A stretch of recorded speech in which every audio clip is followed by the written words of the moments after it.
इसका यानी कि सॉल्यूशन देखिए, ये आपका इंपॉर्टेंट क्वेश्चन है, ध्यान से देखिए इसका सॉल्यूशन, या वीडियो पॉज करके आप खुद बनाने की पहले कोशिश कीजिए। ये फिगर आपका एग्जाम में दिया हुआ था, दी गई आकृति में जीवा ए बी बराबर 12 सेंटीमीटर, यहाँ से ए और बी की लंबाई आपका 12 सेंटीमीटर है, त्रिज्या आर कितना है 10 सेंटीमीटर, जो वृत्त है इसका त्रिज्या 10 सेंटीमीटर दिया है, एपी और बीपी आपका स्पर्श रेखा that means tangents of circle है, वृत्त की स्पर्श रेखाएं हैं, तो आपका ओपी का मान पूछ रहा है, मतलब ये वृत्त का सेंटर है, मतलब ओ और ये पी, ये इसकी लंबाई ओ से लेकर पी तक कितना लंबाई है, जो क्वेश्चन है हमने अभी तक यानी कि आप लोगों को क्वेश्चन समझाया है। अब इसका सॉल्यूशन दे रहे हैं, तो देखिए सॉल्यूशन के लिए सबसे पहले यहां पर से हम ये लाइन ड्रा कर देते हैं, ये आपका क्या हो जाएगा रेडियस, रेडियस कितना दिया है, तो देखिए वृत्त की त्रिज्या 10 सेंटीमीटर, तो रेडियस 10 है। सबसे पहले आप जानते हैं कि वृत्त की त्रिज्या और स्पर्श रेखा एक दूसरे पर लंबवत होता है, दैट मींस 90 डिग्री का कोण बनाती है। वृत्त की त्रिज्या और स्पर्श रेखा ये क्या है आपका स्पर्श रेखा, तो वृत्त की त्रिज्या और स्पर्श रेखा यानी कि जिसे इंग्लिश में टेंजेंट्स बोलते हैं, एक दूसरे से कितना होता है 90 डिग्री पर होती है। वृत्त की त्रिज्या और स्पर्श रेखा 90 डिग्री पर होती है, तो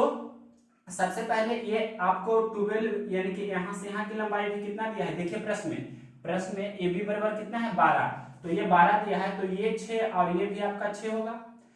अब आप यहां पर से देख सकते हैं कि ये 90 डिग्री है, ये क्वेश्चंस में 90 डिग्री है, तो ये भी आपका कितना होगा 90 डिग्री होगा। तो इस छोटा सा ट्रायंगल में देखिए कि ये मतलब एम बी ओ, या ट्रायंगल लिख देते हैं, ट्रायंगल का नाम क्या है M B O, M B O. इस ट्रायंगल में आपको 6 10, तो ये कितना होगा 8 होगा। ट्रिपलेट से आप जानते होंगे, मतलब एम ओ बराबर हम आपको निकाल कर भी बता देते हैं, रूट अंडर क्या हो जाएगा 10 का स्क्वायर और माइनस 6 का स्क्वायर। तो इस प्रकार से 100 में से 64 घटाएंगे, 100 में से यानी कि 36 घटाएंगे, तो 64 का वर्गमूल कितना हो जाएगा 8। या आप ट्रिपलेट का डायरेक्ट यूज कर सकते हैं कि एम ओ कितना हो गया 8। हमें पूरा चाहिए ओ से लेकर पी की लंबाई, तो आपका एक फॉर्मूला होता है इस प्रकार से यहाँ पर कि ये आपका इस प्रकार से 90 डिग्री को समविभाजित जब कर रहा है कोई रेखा, तो ये वाला लाइन जो जिस पर है यानी कि ओपी पर है, तो यहाँ पर लिख सकते हैं, यानी कि पहले लंब कौन है, लंब वाला लाइन कौन है, तो ये है ओबी है, क्या है ओबी है, तो यहाँ पर हम लिख सकते हैं ओबी का स्क्वायर, ओबी का स्क्वायर बराबर ओएम का मल्टीप्लीकेशन और ओपी का मल्टीप्लीकेशन, यानी कि ओएम गुना क्या हो जाएगा ओपी, तो ओबी कितना है 10, यानी कि 10 का स्क्वायर बराबर ओएम कितना है आपका 8 है, और ओपी आपको निकालना है, तो यहाँ पर से ओपी का मान कितना हो जाएगा, या इधर ही 10 का स्क्वायर 100 होगा, 10 गुना 10 या 100 में लिख देते हैं, बटा 8 बराबर ओपी हो जाएगा। तो यहाँ से 2 चौके 8, 25 चौके 100, तो ओपी का मान 25 बटा 2 कहने का मतलब 12.5 मीटर है कि सेंटीमीटर, सेंटीमीटर में, तो इस प्रकार आपका आंसर हो गया। यहाँ हमने क्या यूज किया है जो यहाँ पर लिख देते हैं, ये आपका कंसेप्ट है, और कंसेप्ट यूजिंग हेयर, मतलब जो कंसेप्ट हमने यहाँ यूज किया है उसे लिख रहे हैं। देखिए ये कोई आपका राइट एंगल ट्रायंगल है,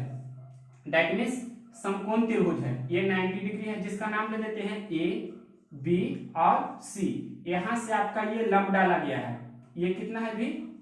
90 डिग्री है, जैसे यहां पर से ये आपका लंब डाला गया था, तो यहाँ पर भी 90 डिग्री बन रहा था, तो ये वाला जो 90 डिग्री बन रहा है ये हमने दिखाया है, और ये जो बी से इस प्रकार से गया है, यहाँ पे बी से इस प्रकार से गया है, तो यहाँ पर नाम दे दिया हमने क्या, यहाँ पर एम नाम है, यहाँ पर हमने डी नाम दे देते हैं। तो यहाँ पर रूल क्या होता है, इसका लंबाई देखिए ध्यान से, ए बी का, यानी कि ये जो लिखे हैं ए बी का स्क्वायर, जैसे यहाँ पर इसके जगह पर क्या था ये था, यानी कि ओ बी था, ये वाला था, तो ओ बी का स्क्वायर बराबर क्या हमने लिखा कि ओ एम गुना ओपी, यानी कि ओ से लेकर एम तक और फिर ओ से लेकर पी तक किया। उसी प्रकार से यहाँ पर ए बी का स्क्वायर बराबर क्या होगा, ए बी का स्क्वायर बराबर होगा ए डी गुना क्या हो जाएगा ए सी, यानी कि ए डी गुना ए सी। ये भी आपको इंपॉर्टेंट है।